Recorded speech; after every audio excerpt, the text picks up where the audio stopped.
So hello and welcome here to a little tutorial about asset usage with Explosion, especially when you downloaded an asset from the digitalalchemist.com page. And this is, for example, here one of the Megapack packages from the Advection of 04 model. And when you open it in the package of Houdini 25, for example, you have here pretty much those nodes in the sub level here, and we can see that everything starts here with the emitter. The emitter is where the explosion takes place, where the explosion gets its shape definition for initial particles that are then later turned into rasterized particles to feed fuel, burn, and temperature components. And you can see here that this starts off here with this little iconic sphere laying in the ground here, and that has been clipped to the half side of the diameter here. Gets here the adjustment of the normals. You can see here they all strike out in a certain uniform direction, and this is very important when the forces kick in, that they really know where to pick which vector for the direction and for the speed and for the velocity. So we then go here right into point warp, and you can see here that we have parameters like amplify, noise scale, normal force scale, and we have also a constant here which is fed into turbulent noise, some multiplications, and gets an add attribute also, and those values here are promoted. That means pretty much that you can enter them here right in the beginning of your point warp. So when you want to change the look and the noise, turbulence, whatever of your explosion, you can do that here. And then we scatter points accordingly to the point warp and feed this into a warp sub, which is then pretty much doing an density and a roughness turbulence to those points in the creation. So we feed here the density parameter, and we then have here the amplitude, which is needed to drive a later popnet,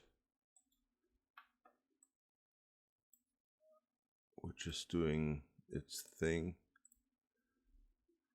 So popnet 2.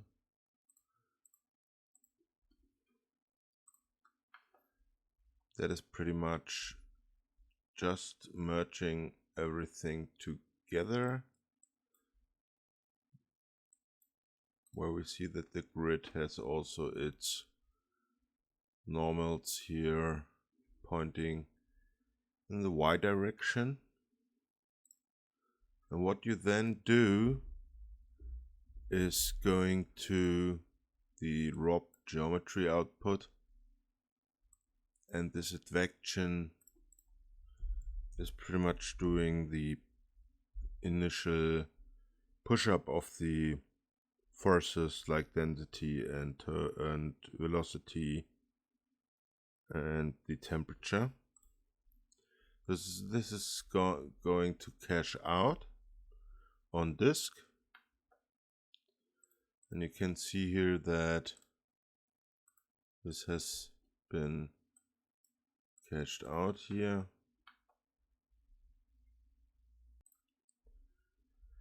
So once you set up your particle emitter, which is looking like this, you can choose between also a torus source here or a sphere source, which give different appearances and behaviors to your explosion. And the main calculations are done in the Pyro sim. So we have here a lot of gas turbulence nodes to disturb the fields, and the velocity and the velocity there, and we have dissipation for density, and we have here the gas match field. That's all under the hood of the creation of this explosion. We then have here the Pyro solver, which has also different settings, and we use here the OpenCL also. Here you can also change your division size in terms how detailed you want the explosion to happen.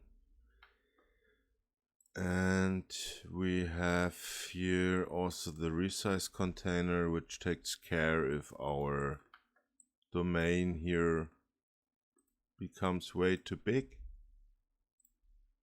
And then we go into the Pyro import.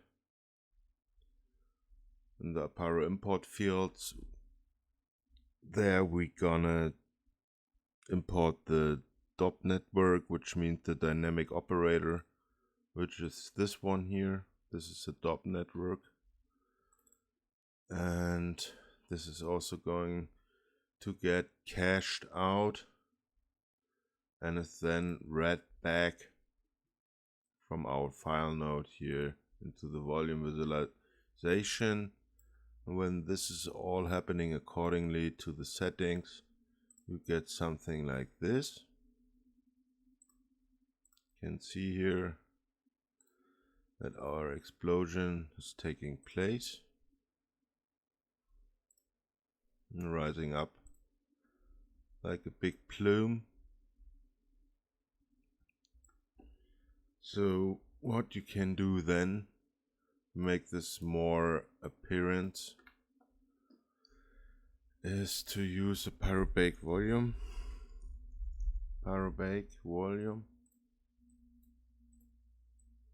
Which is then being controlled by scatter fire. You also can use secondary fire, but this is not as quite useful as the other settings here. Scatter you can change to something that is making your explosion more in terms of the burning fire and the pressure that is pushing the plume up.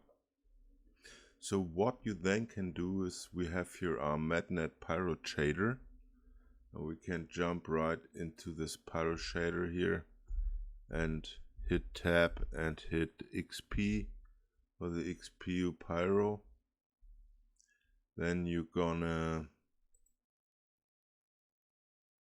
do something like going back, picking up the XPU shader here, and then we can also go to the stage. Stage is the USD environment where you can render your explosions with Solaris and everything.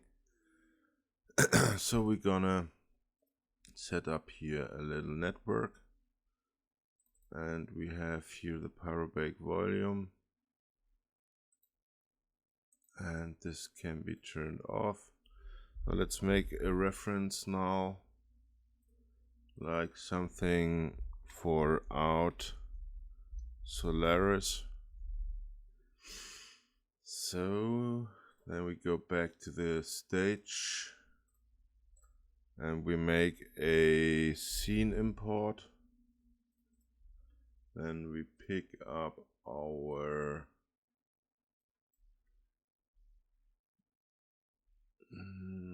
Pyro import, and we have here our explosion. We can then take a camera from here, make a new camera, and we then can pretty much do a lighting with the lights already in the scene. So we pick up a light mixer and we add our lights into the scene, collection 1, and from here we gonna pick, so I picked the dome light and have here the light mixer, and we then gonna pick a karma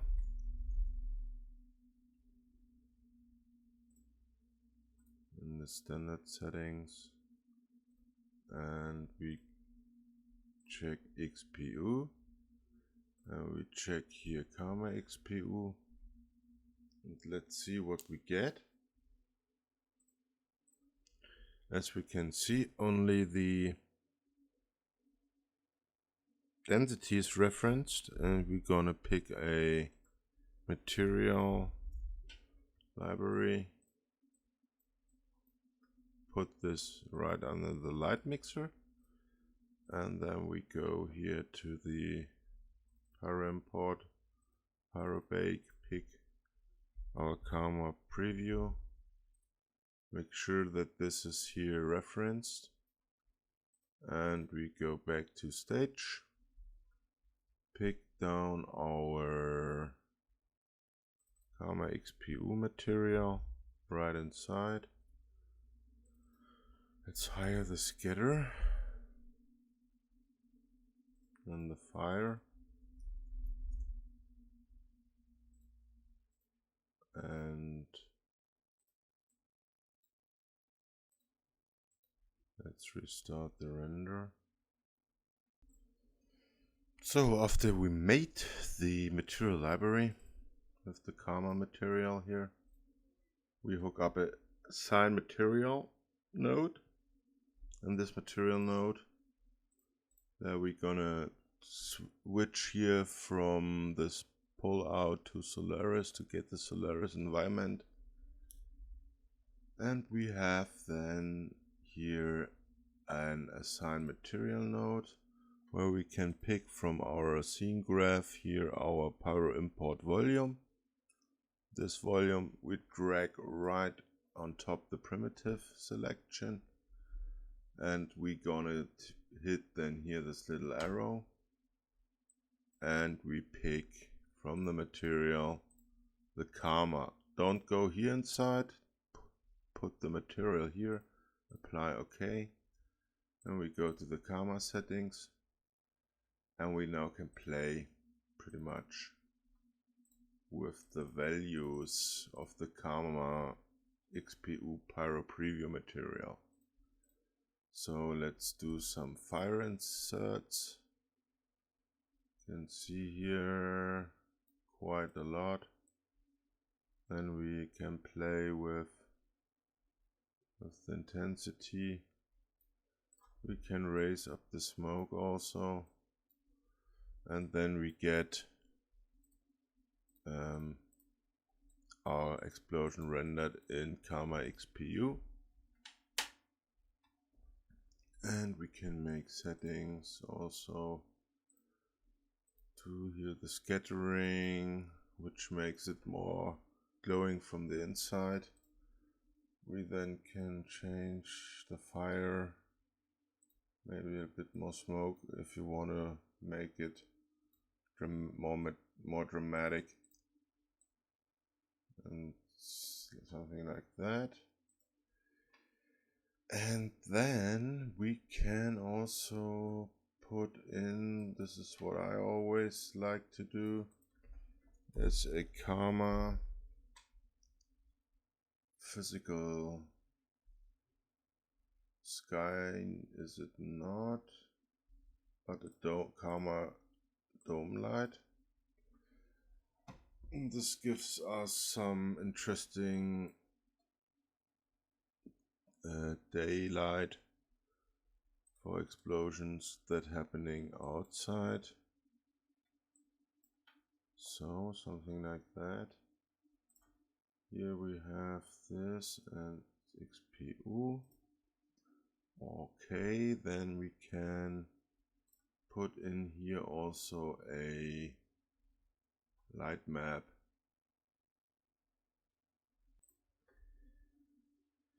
Yeah, then I created a Karma sky atmosphere element, which is creating this atmosphere in the background, and also a Karma dome light.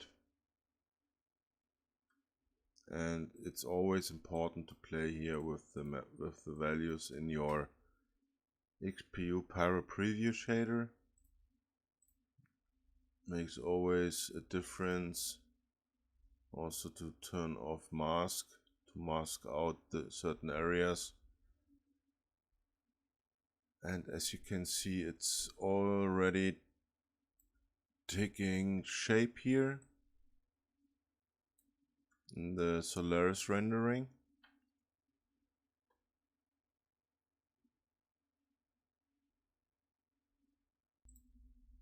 And you can see how here this is pushing up all the different velocities and smoke and patterns inside of our Karma shader. And it also makes sense to play here with the values in your Karma sky dome light to achieve a certain day mood.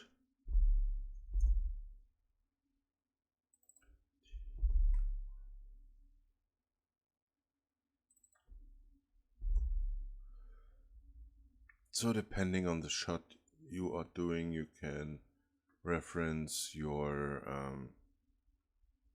shot to the daylight situation. And what you also can do is using an HDRI with the captured light information from the set. For example, when we take a normal Solaris dome light, we can hook that in our tree here and put here a texture HDRI inside. And we get a slightly different look now from our rendering. And this is what you can do with the Pyro explosion mega pack, where 4 explosions are shipping with different settings and different visibilities of the explosion creation. So for the material that has been done,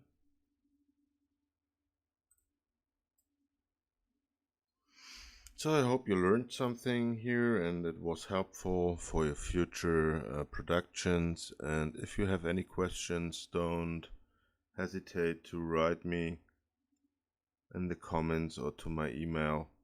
I'm always happy to help and give some hints and tips and tricks. And yeah, thanks for watching and have a nice time.